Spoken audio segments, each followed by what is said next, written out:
بسم اللہ الرحمن الرحیم وبہ نستعین الحمد للہ رب العالمین والصلاة والسلام علی سید المرسلین وعلی آلہ وصحبہ اجمعین ومن تبعہم بإحسان الی یوم الدین۔ اعوذ باللہ من الشیطان الرجیم، بسم اللہ الرحمن الرحیم۔ اللہ لا الہ الا هو الحی القیوم لا تأخذہ سنۃ ولا نوم۔ محترم حاضرین، آیت الکرسی پر گفتگو ہماری جاری ہے۔ اس کا سب سے پہلا فقرہ اور جملہ اللہ لا الہ الا ہو۔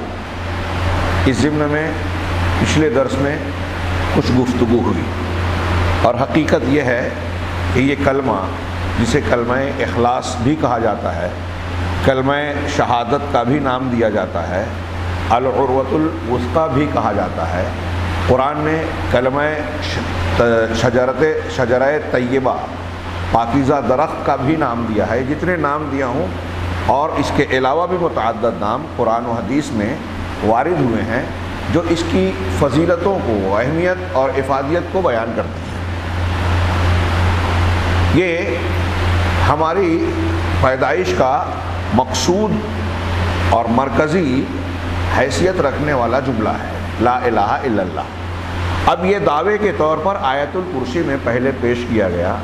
اللہ تبارک و تعالیٰ نے اس کے آگے فرمایا الحی القیوم، اللہ لا الہ الا ہو، اللہ اس کے سوا کوئی معبود برحق حقیقت میں عبادت کے لائق کوئی بھی ہے ہی نہیں۔ اور وہ اللہ کیا ہے، کیوں اس کے علاوہ کوئی معبود برحق نہیں ہے، اب آگے اس کی دلیل بھی ہے، اور اللہ تبارک و تعالیٰ کی عظمت و کبریائی کا بیان بھی۔ دلیل کے طور پر کہ یہ دعویٰ جو کیا گیا ہے کہ اس کے سوا کوئی الہ ہے ہی نہیں، کیوں نہیں ہے؟ اس لیے کہ اللہ ہی ہے جو الحی القیوم ہے۔ اللہ لا الہ الا هو الحی القیوم، الحی القیوم۔ الحی کا ترجمہ ہم کرتے ہیں زندہ۔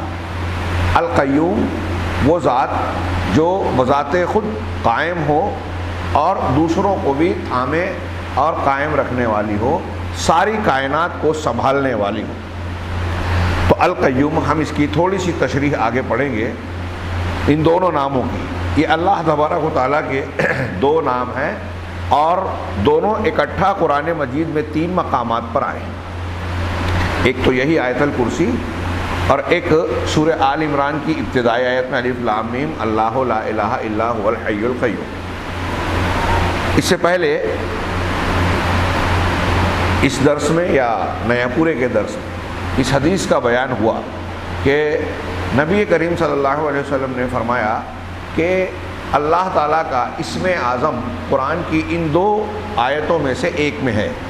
پہلے ایک سورہ بقرہ کی آیت پڑھی، اور دوسری آیت جو ہے سورہ آل عمران کی یہی پہلی آیت اللہ لا الہ الا هو الحی القیوم هو اللہ الذی لا الہ الا هو هو الرحمن الرحیم والی آیت غالباً پہلے پڑھی، اور دوسری یہ والی آیت پڑھی۔ اس آیت کی بنیاد پر علامہ ابن قیم اور بہت سارے علماء کا یہ کہنا ہے کہ الحی القیوم، الحی القیوم یہ اللہ تبارک و تعالیٰ کا اسم اعظم ہے، سب سے عظیم نام۔ دونوں ملا کر علماء کے مختلف اقوال ہیں۔ ہاں، تو کہتے ہیں کہ یہ اسم اعظم ہے جس کے بارے میں اللہ کے نبی صلی اللہ علیہ وسلم کا یہ فرمان ہے کہ اسم اعظم کے ذریعے سے، اس کے وسیلے سے جب بندہ دعا مانگتا ہے تو وہ دعا قبول کی جاتی ہے۔ کوئی سوال کرتا ہے تو اللہ تعالیٰ اس سوال کو پورا کرتا ہے۔ تو بعض اہل علم اللہ کے رسول صلی اللہ علیہ وسلم کی اس حدیث کی، جس کی طرف میں نے اشارہ کیا، اس کی روشنی میں کہتے ہیں کہ یہ الحی القیوم اللہ تبارک و تعالیٰ کے ناموں میں اسم اعظم ہے۔ کچھ دوسرے اقوال بھی ہیں، میں نے یہ صرف اس کی اہمیت اور افادیت کے پیش نظر کہ آپ کے ہمارے ذہن میں اس نام کی اہمیت، اللہ کا ہر نام اسماء حسنہ میں سے ہے، بہترین ناموں میں سے۔ اللہ کا ہر نام اللہ کا کوئی نہ کوئی کمال اور انتہا درجے کی خوبی بیان کر رہا ہے۔ اللہ تعالیٰ کے ناموں کے ذریعے سے ہی ہم کو اللہ تبارک و تعالیٰ کی حقیقی معرفت اور پہچان ہوتی ہے، اس کی عظمت، اس کی کبریائی، اس کی بلندی کا، اس کی توحید کا احساس ہوتا ہے۔ جتنا ہم اللہ کے ناموں کو جانیں گے، اس کے معنی اور مفہوم کی گہرائی میں جائیں گے، اتنا ہم اللہ تبارک و تعالیٰ کی معرفت سے بہرہ ور ہوں گے اور اللہ کی عظمت و کبریائی کو مانیں گے۔ اور میں تو یہ کہتا ہوں کہ جو لوگ اللہ کے ساتھ دوسروں کو شریک ٹھہراتے ہیں، بزرگوں، مشائخ، پیروں، انبیاء، صالحین کو اللہ کا درجہ دے دیتے ہیں، دراصل اس کی ایک بہت بڑی وجہ یہ بھی ہے کہ وہ دراصل اللہ کی عظمت و کبریائی، اس کے اسماء و صفات کے معنی اور مفہوم کو جانتے ہی نہیں۔ اگر جانتے تو کسی اور کو اللہ کی طرح ماننے کی گستاخی اور غلطی کبھی نہیں کرتے۔ اللہ کے ناموں کے سلسلے میں باقاعدہ ایک سلسلہ وار درس ہے، فقہ الاسماء الحسنی کا درس ہمارا جاری ہوا تھا، وہ ادھورا ہے۔ ابتدائی درس 7-8 درس ہوئے تھے، انشاءاللہ وہ مکمل ہوگا۔ کافی لوگوں کا مطالبہ ہے لیکن اس کے لیے ماحول سازگار نہیں ہو سکا لاک ڈاؤن کے بعد سے۔ ہاں، یہ بہت ہی شریفانہ علم ہے، اور یہاں بھی میں عرض کروں کہ عرب دنیا میں ان پر اللہ کے ناموں سے متعلق تعلیم، اس سے متعلق احکام، مسائل، تفصیلات پر اہل علم اور عوام کا کافی زور ہے، کافی دلچسپی ہے۔ ہمارے ہندوستان پاکستانی ماحول میں اس پر توجہ نہیں ہے۔ کما حق ہو، اس علم کا، اس کی اہمیت کا جو تقاضا ہے ہمارے یہاں سمجھا ہی نہیں جاتا۔ میں ایک قول بار بار نقل کرتا ہوں، علامہ ابن قیم نے بعض سلف سے نقل کیا، وہ کہتے ہیں کہ دنیا کے مساکین اور بدقسمت لوگ ہیں وہ جو اس دنیا میں آئے اور دنیا کی سب سے لذیذ نعمت کو چکھے بغیر دنیا سے چلے گئے۔ لوگوں نے پوچھا وہ نعمت کیا ہے؟ تو کہا اللہ کی معرفت، اس کے اسماء و صفات کا علم اور اس کا انس اور اس سے قربت و محبت، یہ دنیا کی سب سے لذیذ نعمت ہے۔ آپ اور ہم جس کو ایمانی لذت کہتے ہیں نا، وہ ایمانی لذت اللہ کی اس معرفت میں ہے، اللہ سے قربت اور محبت میں ہے۔ چنانچہ اس تناظر میں آپ غور کیجئے کہ یہ اللہ تعالیٰ کے دو عظیم الشان اسماء گرامی الحی القیوم کا یہاں بطور دلیل ذکر ہو رہا ہے کہ اللہ کے سوا کوئی معبود برحق ہے ہی نہیں۔ کیوں نہیں ہے؟ اس لیے کہ پہلی بات یہ کہ اللہ الحی ہے، زندہ ہے۔ یہاں صاحب کتاب والی تشریح کر کے ہم تھوڑی سی تفصیل اور جانیں گے کہ الحی الحیات الدائمہ التی لم یسبقها عدم ولا یعقبها شیء، کہ حی وہ حیات، اللہ تعالیٰ ایسا زندہ ہے جس کی زندگی دائمی ہے، ہمیشہ کی ہے۔ ہاں، التی لم یسبقها عدم، جس میں پہلے کبھی عدم سبقت، پہلے کبھی عدم تھا ہی نہیں۔ آج ہم اور آپ زندہ ہیں، ہاں، دنیا کی بہت ساری چیزیں زندہ ہیں، لیکن کچھ سالوں پہلے ہم لوگ تھے کیا؟ ہاں، اس سے پہلے ہمارے ماں باپ تھے، ہمارے ماں باپ سے پہلے ان کے ماں باپ تھے، پھر ان سے ماں باپ سے پہلے ان سے تھے، سلسلہ جائے گا حضرت آدم علیہ السلام اور حضرت حوا علیہ السلام پر۔ حضرت آدم سے پہلے کوئی انسان تھا؟ نہیں تھا۔ مطلب آدم علیہ السلام سے پہلے سارے انسان معدوم تھے، ناموجود تھے، معدوم یعنی ناموجود۔ اور ہماری عمر، جیسے میری عمر، اگر آپ کی عمر اگر سمجھ لیجئے کہ 30 سال، 25 سال، 50 سال، 60 سال جو بھی ہے، تو اس عمر سے پہلے آپ نہیں تھے، میں نہیں تھا۔ تو ہم ابھی زندہ ہیں لیکن ماضی میں نہیں تھے، ابھی زندہ ہیں، مستقبل میں ہم مر جائیں گے۔ تو جب مر گئے تو زندہ نہیں رہے، یہ ایک فرق ہوا۔ اللہ تعالیٰ کی حیات ماضی میں بھی ہمیشہ سے ہے اور مستقبل میں بھی ہمیشہ رہے گی۔ اللہ تبارک و تعالیٰ کی زندگی کا کوئی آغاز فلاں جگہ سے شروعات ہوئی ایسا ہم کہہ ہی نہیں سکتے، ایسا ہمارا دماغ سمجھ ہی نہیں سکتا۔ هو الاول والآخر والظاہر والباطن، آگے آ رہا ہے۔ وہ الاول ہے، پوری کائنات کہیں نہ کہیں سے شروع ہوئی ہے، اللہ تعالیٰ کی کوئی شروعات نہیں ہے، وہ ہمیشہ سے ہے۔ اب ہمارا دماغ جب سوچتا ہے تو ہر چیز کے بارے میں ہم یہی تصور کرتے ہیں کہ کہیں نہ کہیں سے ہر چیز کی شروعات ہوئی ہوگی۔ ہمارا ذہن و دماغ ٹائم لیس وقت کو، یعنی جہاں سے ایسا ماضی جہاں سے کوئی شروعات نہ ہوئی ہو، سمجھ ہی نہیں پاتا۔ لیکن اللہ کی ذات ہمیشہ سے ہے، کبھی عدم نہیں رہا، کبھی معدوم نہیں رہا۔ کائنات کی ہر چیز کی شروعات ہے، اور جس چیز کی شروعات ہوئی، بہت غور سے سنیے گا، جس چیز کی شروعات ہوئی، یہ اس بات کی دلیل ہے کہ وہ مخلوق ہے، وہ محکوم ہے، وہ کسی کا تابع ہے. کیوں؟ ہم پیدا ہوئے، ہم سے پہلے کس سے پیدا ہوئے؟ ماں باپ کے ذریعے. وہ کیسے پیدا ہوئے؟ اپنے ماں باپ کے ذریعے. وہ اپنے ماں باپ کے ذریعے. اور آدم علیہ السلام تک جانے کے بعد وہاں سے پہلے جائیں تو ان کے ماں باپ ہے ہی نہیں. ان کو کس نے بنایا؟ اللہ نے. اللہ نے بنایا تب بنے نا. اگر اللہ تبارک و تعالیٰ نہ ہوتا تو آدم بنتے کیا؟ نہیں بنتے، ہے نا. میں یہاں اپنی بات کہنے کی بجائے اشارہ کروں کہ ایک جین مذہب کے ماننے والے سے میری گفتگو ہوئی تو اس نے بھی یہی کہا. اس نے سوال اٹھایا کچھ باتیں گفتگو کرنے کے بعد اللہ کے بارے میں. اس نے مجھ سے سوال کیا کہ آپ لوگ اللہ کو مانتے ہو، مہاویر جی کو ہم پوچھتے ہیں، تیرتھنکر مانتے ہیں، اور ایسے کچھ لوگوں کو.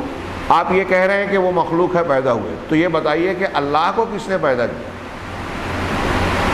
شیطان دل میں یہ سوال پیدا کرتا ہے نا، ڈالتا ہے. اور یہ جو میں الاول یا اللہ کی حیات ہمیشہ سے ہے، ان دونوں کو ملا کر آپ سمجھیں گے تو اس کا جواب مل جائے گا خود بخود کہ اللہ کو کس نے پیدا کیا. تو جواب یہ ہے کہ اللہ کو کسی نے پیدا نہیں کیا. اللہ کب سے ہے؟ تو جواب یہ ہے کہ اللہ ہمیشہ سے ہے. اگر ہم ایسا مان لیتے، اس سے جینی سے میں نے کہا کہ آپ کا سوال جو ہے، اگر اس سوال کے جواب میں اگر یہ جواب بن جائے کہ اللہ کو کسی نے پیدا کیا ہے، اگر ایسا ہوتا تو ہم اللہ کی بھی عبادت نہیں کرتے. ہم پھر اس کی عبادت کرتے جس نے اللہ کو پیدا کیا. کیونکہ اگر اللہ مخلوق ہوتا تو خالق اس کا کوئی دوسرا ہوتا، اور جو خالق ہوتا عبادت کے لائق وہی ہوتا. ہم اللہ کو اسی لیے تو عبادت کے لائق کہہ رہے ہیں، اسی لیے تو مخلوق سے الگ کہہ رہے ہیں کہ اللہ تبارک و تعالیٰ کسی کی مخلوق ہے ہی نہیں. ہاں، لم یلد ولم یولد. ہاں، نہ وہ کسی کا بیٹا ہے، نہ وہ کسی کا باپ ہے، اور نہ ہی وہ کسی کی مخلوق و محکوم ہے. بات سمجھ میں آ رہی ہے میری؟ اللہ تبارک و تعالیٰ، ہاں، اگر یہ کہتے کہ کہیں سے اللہ کی شروعات ہے. اب یہاں ایک سوال، ایک اور چیز جوڑیے اسی بات کو سمجھنے کے لیے کہ اگر ہم یہ کہتے کہ اللہ تعالیٰ کہیں سے وجود میں آیا تو وہاں یہی سوال پیدا ہوتا کہ جہاں سے اللہ کی شروعات ہے وہاں سے ظاہر سی بات ہے کہ کسی نہ کسی نے اللہ کو وجود دیا ہوگا. جو نہیں تھا اور ہو گیا، اس کا مطلب وہ اپنے آپ کو پیدا کرنے والا تو نہیں ہو سکتا نا. ہم نہیں تھے، ہم پیدا ہو گئے، تو ہم خود کے خالق ہیں کیا؟ ہم خود کو بنانے والے ہیں یا ہمارے ماں باپ نے ہم کو بنایا؟ نہیں. یہ بالکل کلیئر ہے، ذرا سا غور کرو تو یہ بات سمجھ میں آتی ہے. تو اس کا مطلب یہ ہوا کہ جس کی شروعات ہو رہی ہے، شروعات ہونے سے پہلے وہ معدوم تھا، نہیں تھا، اور جب شروعات ہوئی ہے تو اس کو وجود دینے والا کوئی اور ہوگا. اس لیے کہ جو نہیں ہے وہ اپنے آپ کو وجود دینے والا یا کسی بھی کام کو کرنے والا نہیں ہو سکتا. سمجھ میں آ رہی ہے بات؟ میں سوال کر رہا ہوں، تھوڑی سی فلسفیانہ انداز کی بات ہو رہی ہے، لیکن غور کریں تو الحی، الاول، الآخر، ان چیزوں کا معنی آپ کے سمجھ میں آئے گا تو اللہ کی عظمت سمجھ میں آئے گی کہ اللہ تبارک و تعالیٰ عبادت کے لائق اکیلا کیوں ہے. اس لیے کہ وہ اکیلا ہے جو الحی ہے. ہم بھی زندہ ہیں، اللہ بھی زندہ ہے. یہاں ایک بات اور بھی سمجھ لیجئے کہ اللہ کا زندہ رہنا اور ہمارا زندہ رہنا ایک جیسا نہیں ہے. لفظ ایک ہے، معنی ایک نہیں ہے. یہ ایک لمبی چوڑی عقیدے کی کتابوں میں بات سمجھائی جاتی ہے، میں اس کو آسان انداز میں کہہ رہا ہوں کہ اللہ کے لیے جو الفاظ استعمال ہوتے ہیں، جو نام استعمال ہوئے ہیں قرآن و حدیث میں، اور وہی نام اور اسماء یا صفات بندوں کے لیے بھی استعمال ہوئی ہے. تو یہ بات اچھی طرح دماغ میں رکھیے گا کہ بندوں کے لیے جو صفت اور نام ہے وہ بندوں کے لیے خاص ہے، اللہ اس کی طرح نہیں ہے.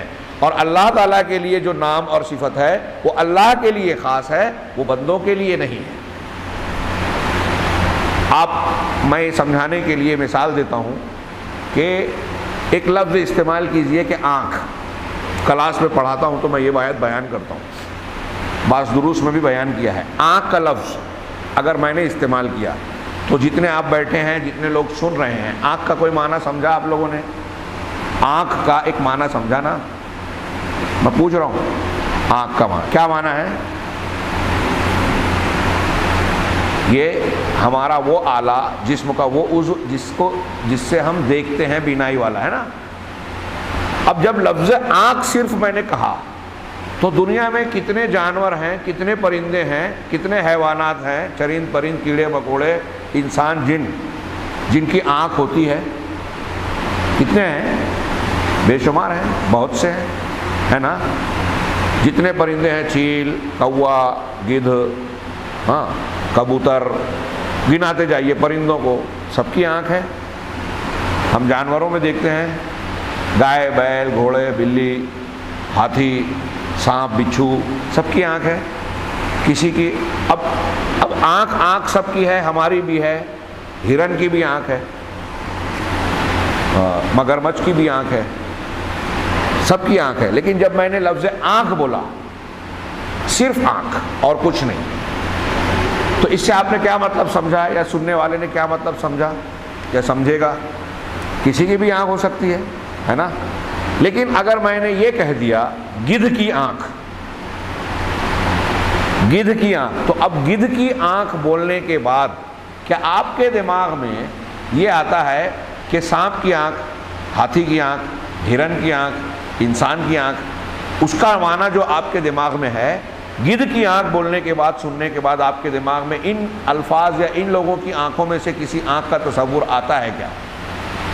اگر میں نے کہا الو کی آنکھ، ہاں، تو الو کی آنکھ کے مقابلے میں انسان یا دور سے دیکھنے والے جو جانور یا جو جن کی آنکھیں ہیں، تیز بینائی والے ہیں، ہرن کی آنکھ ہے، ہاں، شیر کی آنکھ ہے، کیا وہ تصور آپ کے دماغ میں آتا ہے کیا؟ جب میں نے الو کی آنکھ کہا تو آپ کے دماغ میں ایک آنکھ کا ایک خاص معنی آ گیا، اس معنی سے ہٹ کے دوسرا نہیں آ رہا ہے۔ جب میں نے انسان کی آنکھ کہا تو انسانوں کی آنکھ کا ایک خاص تصور ہے جو ہم دیکھ رہے ہیں روز، خود اپنی آنکھ ہے، وہ دماغ میں تصور میں آتا ہے۔ اب انسان کی آنکھ بولنے کے بعد مگرمچھ کی، کسی چرندے کی، کسی پرندے کی آنکھ کا تصور نہیں آتا۔ صرف لفظ آنکھ جو ہے وہ سب کی آنکھ ہے، لیکن صرف ہم نے فلاں کی آنکھ جب کہہ دیا تو ان آنکھوں میں سے ایک آنکھ کا معنی متعین ہو گیا، دوسری آنکھ کا معنی متعین وہ خارج ہو گئے۔ سمجھ رہے بات؟ میں پوچھ رہا ہوں آپ لوگوں سے، سمجھ میں آ رہی ہے؟ اب مخلوق کی ایک ہی چیز ہے آنکھ، اب میں نے فلاں کی آنکھ، فلاں کی آنکھ، فلاں کی آنکھ جب کہہ دیا تو فلاں کی کہنے سے دوسروں کی آنکھ کا تصور ہمارے دماغ سے نکل جاتا ہے۔ یعنی مخلوق کی ایک ہی چیز میں، اس مخلوق کی اس مخلوق سے، اس مخلوق کی اس مخلوق سے ایک ہی صفت میں زمین و آسمان کا فرق ہے۔ آنکھ ایک جیسی نہیں ہے، حالانکہ سب کی آنکھ ہی ہے، آنکھ سب کی آنکھ ہے، لیکن جب نسبت کی گئی تو ہمارے ذہن و دماغ کے سامنے، ہمارے علم میں، ہماری عقل میں یہ بات اچھی طرح سے محفوظ ہے کہ اس کی آنکھ، اس کی آنکھ، اس کی آنکھ میں بہت فرق ہے، بہت انتر ہے۔ تو جب مخلوق کے لیے ہم ایک ہی لفظ استعمال کر رہے ہیں آنکھ، اور ہر مخلوق کی آنکھ میں بہت فرق ہے، مخلوق کی ایک ہی چیز میں اتنا فرق ہے، تو خالق اور مخلوق کی ایک ہی چیز میں کتنا فرق ہوگا؟ میں جو سمجھانا چاہ رہا ہوں، میٹھا، لفظ میٹھا، اب میں نے میٹھا بولا، آپ کے دماغ میں ایک لذت آئی نا، لیکن اب میں جب کہتا ہوں سیب بھی میٹھا ہے، انگور بھی میٹھا ہے، آم بھی میٹھا ہے، امرود بھی میٹھا ہے، کھجور بھی میٹھی ہے، شہد بھی میٹھا ہے، پانی میٹھا ہے، گنا میٹھا ہے، فلاں میٹھا ہے، ڈھما میٹھا ہے، دنیا کی 50 سینکڑوں چیز میٹھی ہے۔ تو جب میٹھا بولا گیا تو ہر میٹھا مراد ہو سکتا ہے، لیکن آپ کی آنکھ بند کراؤں میں اور آپ کے منہ میں سیب کا ایک ٹکڑا رکھوں، کہوں چباؤ، آپ نے چبایا، اور میں پوچھوں کہ آم کیسا ہے تو آپ کہیں گے آم نہیں ہے۔ تو میں آپ سے پوچھوں گا کہ بھائی آم میٹھا ہوتا ہے نا، آپ کہیں گے ہاں۔ کہا یہ میٹھا ہے نا، آپ کہیں گے ہاں۔ تو کہا جب آم میٹھا ہوتا ہے اور یہ میٹھا ہے تو اس لیے آم ہی ہے؟ کہا نہیں، آم میٹھا ضرور ہوتا ہے لیکن یہ لذت آم کی نہیں ہے۔ تو میٹھا سب ہے، لذتیں الگ الگ ہے۔ ایک لفظ میٹھا ہم بولتے ہیں، کتنی چیزوں کو میٹھا بولتے ہیں، اور پھر جب ہم یہ کہہ دیتے ہیں کہ کیلا بہت میٹھا ہے تو کھانے والے کے یا سننے والے کے دماغ میں ایک خاص لذت ہی آتی ہے، ساری مٹھاس نہیں آتی۔ تو ایک ہی لفظ لذت کے لیے جب ہم استعمال کر رہے ہیں تو اس کی لذت میں کتنا فرق ہوتا ہے، یہ میں سمجھانا چاہتا ہوں اس بات کو۔ کچھ لوگ دھوکہ دیتے ہیں یا گمراہی کا شکار ہوتے ہیں کہ اللہ تعالیٰ کے لیے اگر ایک لفظ استعمال ہوا اور وہی لفظ نبی کے لیے یا انسانوں کے لیے استعمال ہوا تو اس سے یہ دعویٰ کر بیٹھتے ہیں کہ دیکھو یہ تو اللہ بھی ایسا ہے، بندے بھی ایسا ہے، یہ تو شرک ہے۔ ایک پنڈت نے مولانا ثناء اللہ امرتسری سے سوال کیا کہ قرآن کہتا ہے کہ اللہ سمیع اور بصیر ہے، ہاں قرآن میں کئی مقامات پہ انہ هو السمیع البصیر، اور قرآن کہتا ہے فجعلناہ سمیعا بصیرا، سورہ دہر میں انسان کے بارے میں کہا کہ ہم نے انسان کو سمیع بصیر بنایا۔ تو پنڈت نے، ہندو پنڈت نے مولانا ثناء اللہ امرتسری رحمہ اللہ سے اعتراض کیا مناظرے میں کہ تمہارا قرآن تو شرک سکھا رہا ہے، تمہارا قرآن خود ہی کہہ رہا ہے کہ اللہ سمیع بصیر ہے، اور قرآن خود ہی کہہ رہا ہے کہ انسان سمیع بصیر ہے، تو اللہ بھی سمیع بصیر انسان بھی سمیع بصیر شرک ہو گیا، ایک جیسے ہو گئے دونوں۔ تو مولانا ثناء اللہ امرتسری رحمہ اللہ نے ان سے پہلے سوال کیا اس پنڈت سے کہ یہ بتائیے پنڈت جی آپ نے ٹرین ریل دیکھی ہے؟ کہا ہاں۔ دیکھیے یہ سمجھانے کے لیے مناظروں میں اس طرح کی ضرورت پڑتی تھی۔ اب اس ہندو کو اسماء و صفات کا یہ فرق جو علمی طور سے ہم پڑھتے پڑھاتے ہیں وہ بتاتے تو پہلے مرحلے میں وہ ماننے کے بجائے اور سوالات کرتا۔ تو مولانا ثناء اللہ امرتسری نے، مناظر تھے، ہاں انہوں نے سوال کیا کہ پنڈت جی آپ نے ٹرین دیکھی ہے؟ اس نے کہا ہاں۔ کہا ٹرین میں انجن بھی ہوتا ہے ڈبے بھی ہوتے ہیں؟ کہا ہاں انجن بھی چلتا ہے ڈبے بھی چلتے ہیں۔ بالکل صحیح۔ تو پنڈت جی یہ بتائیے کہ کیا انجن کا چلنا اور ڈبوں کا چلنا دونوں کا چلنا ایک جیسا ہوتا ہے؟ دونوں کے چلنے میں کوئی فرق اور انتر نہیں ہوتا؟ تو پنڈت نے کہا نہیں ہوتا تو ہے، چلتے دونوں ہیں لیکن انجن اپنی شکتی اپنی طاقت سے چلتا ہے اور ڈبے انجن کی طاقت کی وجہ سے چلتے ہیں۔ اگر تو مولانا ثناء اللہ کا اس کا مطلب یہی ہوا کہ انجن کو ڈبوں سے الگ کر دیا جائے تو انجن تو چل سکتا ہے لیکن ڈبے وہ نہیں ہل پائیں گے کیونکہ ان کے اندر چلنے کی طاقت پاور قوت ہے ہی نہیں۔ تو کہا جیسے ہم کو دیکھنے میں یہ دکھائی دیتا ہے کہ انجن بھی چل رہا ہے ڈبے بھی چل رہے ہیں لیکن دونوں کے چلنے میں فرق ہم جانتے ہیں۔ اس کی اپنی طاقت ہے، ڈبوں کے پاس طاقت نہیں ہے، اس کے کھینچنے سے کھینچ رہے ہیں، چلانے سے چل رہے ہیں۔ تو ایک فرق اللہ تعالیٰ کے سمیع بصیر اور بندوں کے سمیع بصیر ہونے میں ایک فرق تو یہی ہے کہ اللہ کا سننا دیکھنا، اللہ سننے والا دیکھنے والا ہے، اس کی اپنی طاقت ہے، اور بندے سننے والے دیکھنے والے کیسے ہیں؟ اللہ کے دکھانے سے دیکھ رہے ہیں، اللہ کے سنانے سے سن رہے ہیں۔ تو انجن اور ڈبوں کا جو فرق ہے وہ ایک فرق یہاں بھی ہے کہ اللہ کی صفات اس کی خود کی ہے، بندوں کی صفات اللہ کی دی ہوئی ہے۔ ایک فرق یہ ہوا، یہ القیوم ہے کا معنی یہی ہوتا ہے کہ اللہ بذات خود قائم ہے، اللہ قائم رہنے میں کسی کا محتاج نہیں ہے، اس کی جو صفت ہے اس کی خود کی ہے۔ لیکن پوری کائنات جس میں ہم اور آپ بھی ہیں، عرش و فرش بھی ہے، آسمان اور زمین بھی ہے، پیڑ پودے دریا سمندر بھی ہیں، یہ ساری چیزیں اپنے قائم رہنے کے لیے القیوم کی محتاج ہیں۔ ایک لمحہ اگر یہ نہ سنبھالے اللہ تعالیٰ تو وہ محفوظ نہیں رہیں گے۔ ایک فرق تو یہ ہوا۔ دوسرا فرق یہ بھی ہے کہ اللہ کی جو صفات اور خوبیاں ہیں وہ کامل ہیں، ہماری اس خوبیاں اور صفات جو ہیں وہ ناقص، انتہائی ناقص ہے، دونوں میں کوئی مقابلہ ہے ہی نہیں۔ اللہ کی صفات سمندر ہیں تو ہماری اس سمندر کے مقابلے میں قطرہ بھی نہیں ہے۔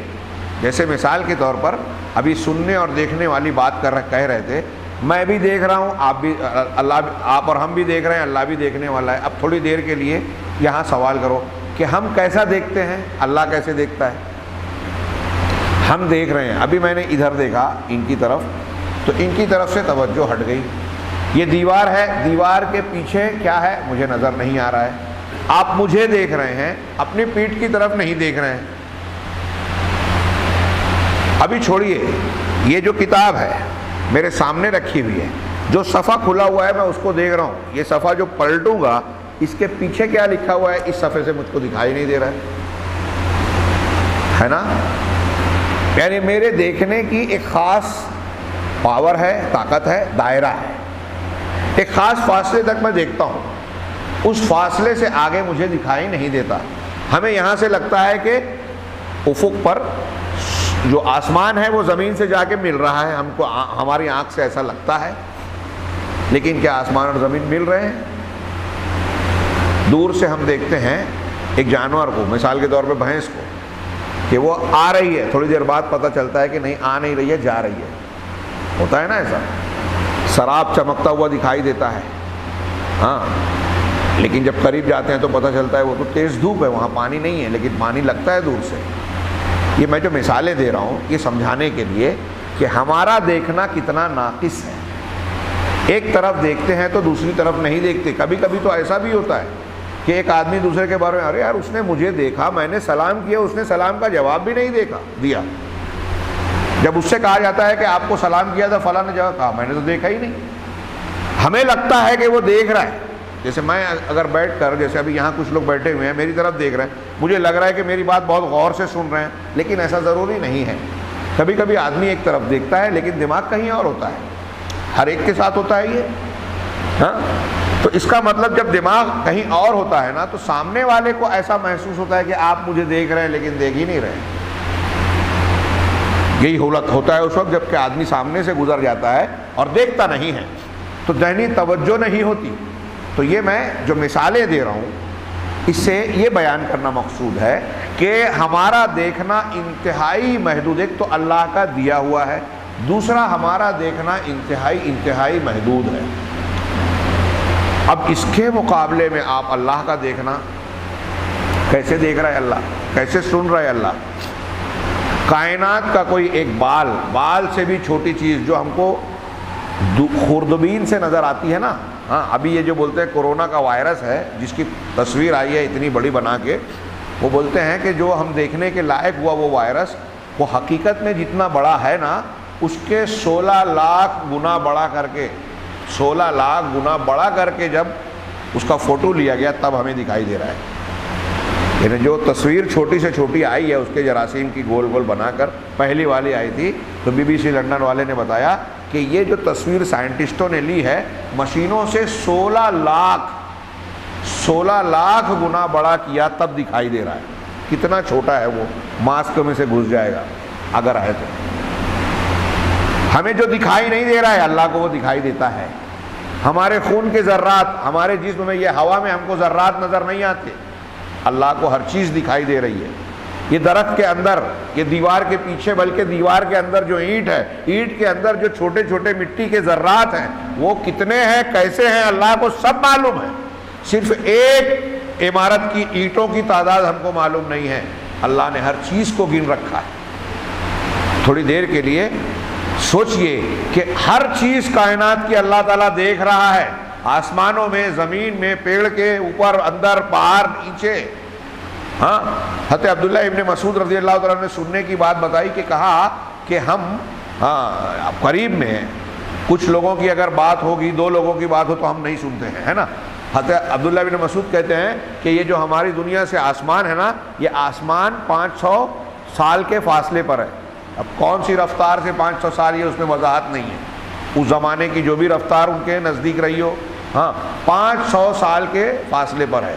آج بھی 2 ستاروں کے بیچ کہتے ہیں کئی 100 سال نوری سال کا فاصلہ ہے. تو نوری سال بھی اگر مراد لے لیں تو کوئی بعید بات نہیں ہے. ہو سکتا ہے کوئی کہے کہ عبداللہ ابن مسعود کے زمانے میں نوری سال نہیں جانا جاتا تھا. نوری سال روشنی کے سفر کو کہتے ہیں کہ روشنی 1 سیکنڈ میں 1,86,000 میل کا سفر کرتی ہے، اور 1 سال میں جتنا سفر کرے گی اس کو 1 نوری سال بولتے ہیں. تو حضرت عبداللہ ابن مسعود نے کہا کہ یہ آسمان 500 سال کے فاصلے پر ہے. پہلے آسمان سے دوسرا آسمان 500 سال کے فاصلے پر ہے، دوسرے سے تیسرا 500 سال کے، ہر آسمان 500 سال کے فاصلے پر ہے. اور 7ویں آسمان سے اللہ تبارک و تعالیٰ کی کرسی جو ہے وہ 500 سال کے فاصلے پر ہے، اور وہاں سے عرش 500 سال کے فاصلے پر ہے. اللہ اس عرش پر مستوی ہے اور ہمارے سینوں کی دھڑکنوں کو سنتا ہے، چونٹی کی چال کی آواز کو سنتا ہے. یہ چونٹی والا جملہ شاید حضرت ابن مسعود کے جملے میں نہیں ہے، لیکن یہ بھی صحیح ہے. ہماری آواز کو، ہماری سرگوشیوں کو پروردگار ہم دل میں جو کہتے ہیں وہ بھی سنتا ہے. اتنی اوپر ہے اور سنتا ہے. ہم تھوڑے سے فاصلے سے کسی کی آواز سن سکتے ہیں؟ اللہ کا سننا، وہاں سے ہر چیز دیکھ رہا ہے. کائنات کی ایک چیز بھی بال سے بھی چھوٹی، جراثیم سے بھی کمتر، ہاں، کورونا وائرس یا اس سے بھی کمتر کوئی چھوٹی چیز ہو، ایک لمحے کے لیے اللہ کی نگاہ سے، اللہ کے دیکھنے کے دائرے سے باہر نہیں ہوتی۔ سوچو، اور یہ سب جو میں باتیں بیان کر رہا ہوں اللہ تعالیٰ کے الحی ہونے کے اندر شامل ہے۔ کیوں؟ اس لیے کہ حیات اور زندگی کی تمام صفات سے عبارت ہے۔ اگر ایک آدمی کھٹیے پر لیٹ جائے، بستر پر پڑا رہے، بیمار ہے، تو ہم لوگ بولتے ہیں کہ وہ زندہ ہے، سانس تو چل رہی ہے لیکن زندہ لاش ہے، چل پھر نہیں سکتا۔ اس کا مطلب زندہ رہنے کے لیے انسان کے لیے ضروری ہے کہ زندگی کی جو صفات ہیں ہماری، چلنے پھرنے کی، دوڑ دھوپ کی، کام کرنے کی، دیکھنے کی، کھانے کی، کمانے کی، وہ سارے کام جب پوری قوت سے ہم کر سکیں گے تو جتنا زیادہ ہم کوئی کام کرنے کے لائق ہیں اتنا زیادہ ہمارے اندر زندگی ہے۔ اور کام کرنے کی صلاحیت جتنی کم ہوتی گئی اتنا زندگی کم ہوتی جا رہی ہے۔ اب جب ہم اللہ کو کہہ رہے ہیں الحی، تو پہلا معنی یہ کہ حیات دائمہ ہے، یعنی ہمیشہ سے زندہ ہے، جس سے پہلے اللہ کو کبھی بھی ماضی میں کبھی عدم نہیں تھا۔ ولا یعقبھا شیء، اور یہ بھی دوسرا معنی کہ اللہ مستقبل میں بھی ہمیشہ ہے، اللہ کے بعد تک کوئی رہنے والا نہیں۔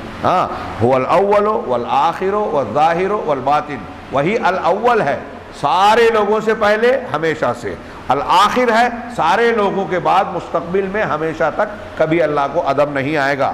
والظاہر، ساری کائنات کے اوپر ہے، اور ساری کائنات کے اوپر ہونے کے ساتھ ساتھ الباطن، ساری کائنات سے قریب بھی ہے، ذات سے سب کے اوپر ہے، اور باطن، یہ جو میں نے الظاہر الباطن اور الاول والآخر کا معنی کیا نا، اللہ کے رسول نے یہ تشریح کی، اللہم انت الاول فلیس قبلک شیء۔ سونے کے وقت کے اذکار کی ایک دعا میں ہے کہ اے اللہ تو الاول ہے لہذا تجھ سے پہلے کوئی نہیں، وانت الآخر فلیس بعدک شیء، تو آخر ہے لہذا تیرے بعد کوئی نہیں، وانت الظاہر فلیس فوقک شیء، اور اے اللہ تو الظاہر ہے تیرے اوپر کوئی نہیں، وانت الباطن فلیس دونک شیء، تو باطن ہے تجھ سے قریب تجھ سے پرے کوئی نہیں۔ تو یہ اللہ کی شان ہے، وَهُوَ بِكُلِّ شَيْءٍ عَلِيمٌ، اور اللہ ہر چیز کا علم رکھنے والا ہے، ہر چیز کا علم، کوئی ایک چیز بھی اس کے علم سے باہر نہیں ہے۔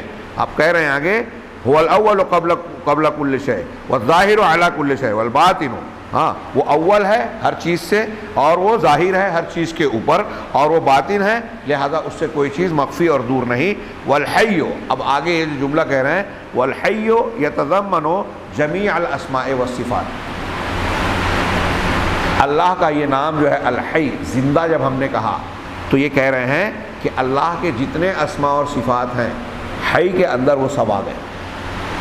الحی کے اندر، الحی کی صفت اللہ کی تمام صفات اور تمام ناموں کو مشتمل ہے، گھیرے ہوئے ہے، سمیٹے ہوئے۔ کیوں اللہ کی تمام صفات الحی میں شامل ہے؟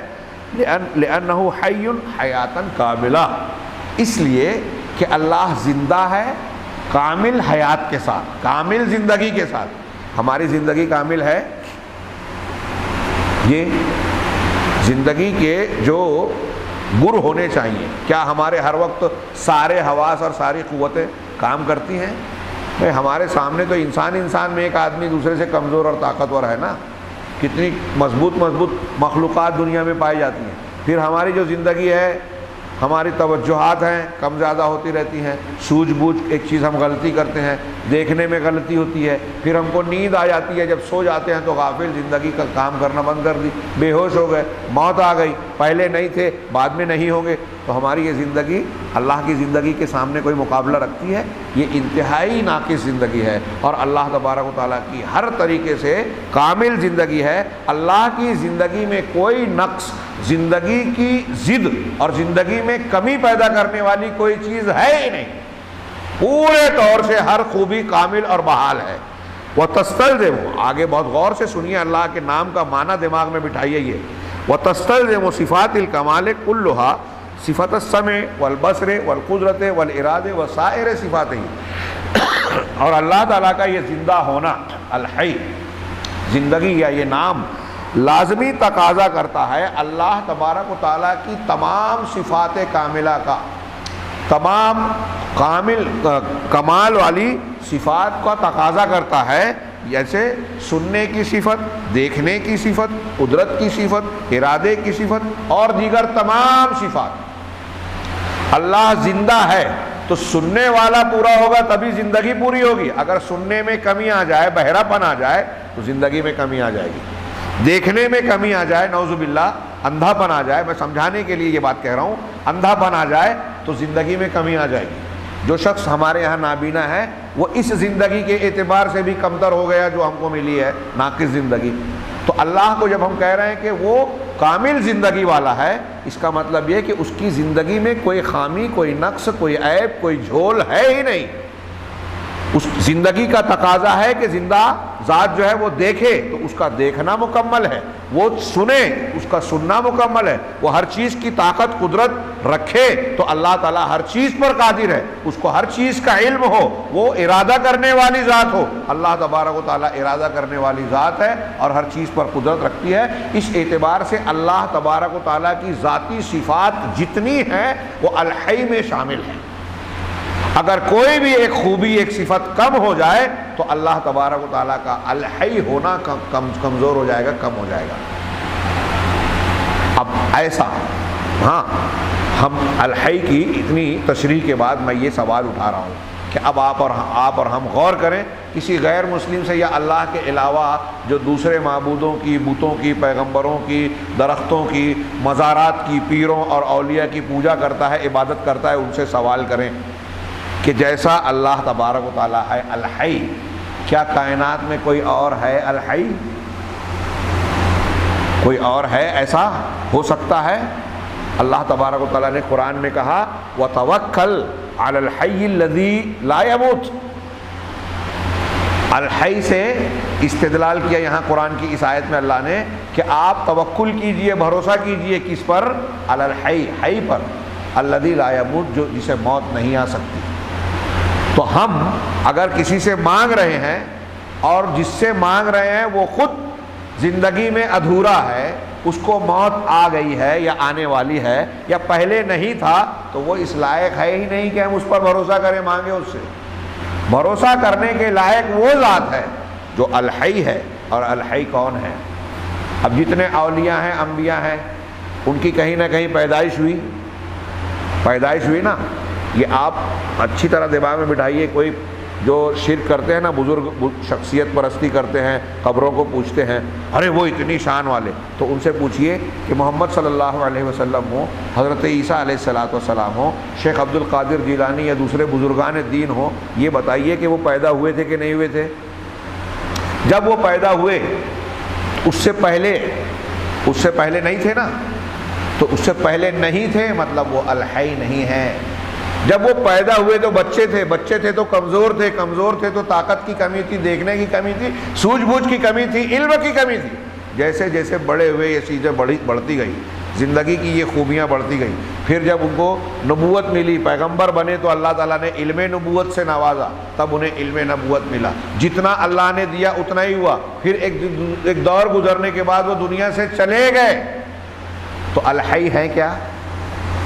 جو دنیا سے چلا گیا، جو پہلے نہیں تھا، اس پر ہم بھروسہ کریں گے. جو سوتے تھے رات میں، اس پر ہم بھروسہ کریں گے. ہاں، بات سمجھ میں آ رہی ہے؟ یہی سوال اس نو مسلم نے کیا تھا کہ بھائی جب راون نے سیتا جی کو اٹھایا، رامائن کے مطابق راون نے اٹھایا، تو اس وقت رام جی کو پتہ ہی نہیں چلا. جب پتہ نہیں چلا تو مدد نہیں کر سکتے.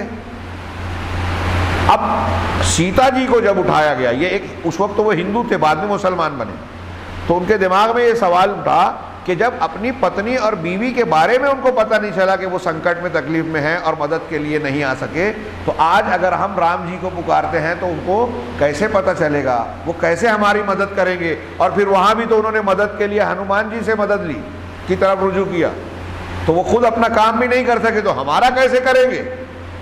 حالانکہ یہ تصوراتی کہانی ہے رامائن، لیکن جو بیان کیا جاتا ہے اسی پر ایک ہندو نے سوالات اٹھائے اور بعد میں یہی سوالات اس کے مسلمان ہونے کا ذریعہ بن گئے، کیونکہ وہاں اس کو جواب نہیں ملا کہ رام جی جب اپنی بیوی کو نہیں بچا سکے تو ہمیں کیا بچائیں گے. ایسے ہی ہمارا سوال ہے کہ وہ جب جانتے ہی نہیں کہ ان کی بیوی کا اغوا ہو رہا ہے، تو اب جو لوگ مر گئے، جو پہلے نہیں تھے، جو سو جاتے ہیں، انہیں پتہ ہی نہیں ہے کہ ہم کو بھوک لگی ہے، انہیں پتہ ہی نہیں ہے کہ ہم بیمار ہیں، انہیں پتہ ہی نہیں کہ ہم پریشانی میں مبتلا ہیں، انہیں پتہ ہی نہیں ہے کہ ہم کو کیا ضرورت ہے، تو ہماری ضرورت کو پوری کیسا کریں گے؟ پتہ ہونا دوسری بات، پتہ ہونے کے بعد ان کے اندر طاقت بھی نہیں ہے۔ قرآن کہتا ہے کہ اللہ کے رسول ہو یا کوئی بھی ہو، کوئی بھی ذات اس کائنات میں نفع نقصان کی مالک نہیں ہے۔ قل لا املک لنفسی نفعا ولا ضرا، اللہ کے رسول صلی اللہ علیہ وسلم نے کہہ دیا کہ آپ کہیے لوگوں سے کہ میں خود اپنے آپ کے لیے بھی نفع اور نقصان کا مالک نہیں ہوں۔ جب اپنے نفع نقصان کا مالک نہیں ہوں تو دوسروں کو کیا دے سکتا ہوں؟ اور جب یہ کمی اور خامی ہے تو پھر اللہ تبارک و تعالیٰ کے جیسے وہ کیسے ہو سکتے ہیں؟ اور جب رسول اللہ صلی اللہ علیہ وسلم کا یہ معاملہ ہے تو دیگر مخلوقات تو آپ سے کم درجے کے ہیں، لہذا کوئی بھی نفع نقصان کا مالک نہیں ہے، کوئی بھی الحی کی شان کا حامل نہیں ہے۔ الحی کی شان صرف اللہ کی ہے، اسی لیے آیت الکرسی میں کہا اللہ لا الہ الا ہو، اور لا الہ الا اللہ کی سب سے پہلی دلیل دی کہ اس لیے اللہ کے سوا کوئی معبود برحق نہیں ہے کہ صرف اللہ ہی ہے جو الحی ہے، اس لیے کوئی اور عبادت کے لائق نہیں ہے، کیونکہ کوئی اور الحی کی شان والا نہیں ہے۔ یہاں شرح العقید طاویہ میں پڑھاتا تھا، اس میں ایک سوال اٹھا کر اس کا جواب دیا کہ کچھ لوگوں کے دماغ میں ایک سوال اٹھتا ہے اور کرتے ہیں معتزلہ عقل پسند لوگ، کہ آپ کہتے ہیں کہ ہمیشہ سے اللہ ہے اور ہمیشہ اللہ ہی رہے گا، ماضی میں بھی کوئی مخلوق نہیں تھی اور مخلوقات مستقبل میں دائمی طور سے نہیں رہیں گے، لیکن قرآن تو کہتا ہے کہ جنت اور جہنم ہمیشہ رہیں گے، اور اس میں جو جنتی اور جہنمی ہیں وہ بھی ہمیشہ رہیں گے، خالدین فیہا ابدا۔ تو پھر وہ جنتی جو ہیں، اسی لیے معتزلہ کہتے ہیں کہ اس لیے اگر ہم ہمیشہ جنت مانیں گے، یہ معتزلہ عقل پرست ایک طبقہ گزرا ہے، اس کے اثرات آج بھی ہیں، انہوں نے عقل کی بنیاد پہ کہا کہ ہم کو یہ ماننا پڑے گا کہ کہیں نہ کہیں کبھی نہ کبھی ایک لمبی مدت کے بعد جنت اور جہنم ختم ہو جائے گی، جنتی اور جہنمی بھی ختم ہو جائے گی۔ اگر ہم ایسا نہیں مانیں گے تو پھر جنتی جہنمی اور جنت اور جہنم کو اللہ کی طرح ماننا پڑے گا کہ اللہ ہمیشہ ہے تو یہ بھی ہمیشہ ہے۔ تو علامہ ابن ابی العز حنفی اور بعض علماء سلف نے اس کا جواب دیا کہ نہیں، یہ ہمیشہ رہیں گے، تب بھی یہ اللہ کی طرح نہیں ہوں گے۔ کیوں؟ اس لیے کہ اللہ تبارک و تعالی ہمیشہ رہے گا، آخر ہے بذات خود، وہی انجن اور ڈبے والی مثال سمجھانے والی ہے اللہ کے، اس سے مثال ہم نہیں دے رہے ہیں، سمجھنے کے لیے کہ ایک کی خود کی طاقت اور ایک کی تابعیت۔ اللہ تعالیٰ ہمیشہ رہے گا، زندہ رہے گا اور کامل حیات کے ساتھ رہے گا، یہ اس کی ذاتی صفت ہے، اور جنتی اور جہنمی اللہ کے دوام دینے سے دائمی طور پر رہیں گے، ہمیشہ رکھنے سے ہمیشہ رہیں گے، یہ خود سے ہمیشہ نہیں رہیں گے۔ تو ایک فرق تو یہی ہو گیا، اور پھر اللہ کے رہنے میں اور ان کے رہنے میں بھی فرق ہے۔ یہ الحی کا معنی ہوا کہ اللہ کے سوا کوئی معبود برحق نہیں، اس لیے کہ وہ الحی ہے۔ القیوم، ہاں میں اگر 2-4-5 منٹ میں اس کو سمیٹوں گا تو مجھے لگتا ہے حق ادا نہیں ہوگا، بہتر ہے کہ کل کے درس میں ہم القیوم لا تأخذہ سنۃ ولا نوم انشاءاللہ ان دونوں جملوں کو نام اور اللہ کی صفت کو جانیں گے۔ یہ آیت الکرسی ہے، اگرچہ تھوڑی سی بات میں تفصیل آ گئی، مثالیں آ گئی، لیکن ان مثالوں اور ان تفصیلات سے میرا مقصد یہ ہے کہ آپ کے ذہن میں ان ناموں کی عظمت اور معنی کی وسعت اچھی طریقے سے ذہن نشین ہو، اس لیے کہ سرسری طور سے تو ہم پڑھتے ہیں، اور سرسری طور سے ہم پڑھتے سنتے اس کی فضیلتوں کو جانتے ہیں تو اس کی گہرائیوں کا احساس نہیں ہوتا۔ جب کسی چیز کی علم اور اس کی حقیقت کا صحیح طریقے سے ادراک ہوتا ہے تو اس کی صحیح اہمیت معلوم ہوتی ہے۔ لہذا میں ایسا سمجھتا ہوں کہ اللہ تبارک و تعالیٰ کی ذات اور صفات ایسی ہے کہ ہم اس پر جتنا غور کریں، جتنا گفتگو کریں وہ کم ہے، اور ایک مومن کی نظر میں اس سے زیادہ اہمیت والا کوئی موضوع ہو نہیں سکتا، اس سے زیادہ دلچسپی اور لذت والی کوئی بات ہو نہیں سکتی۔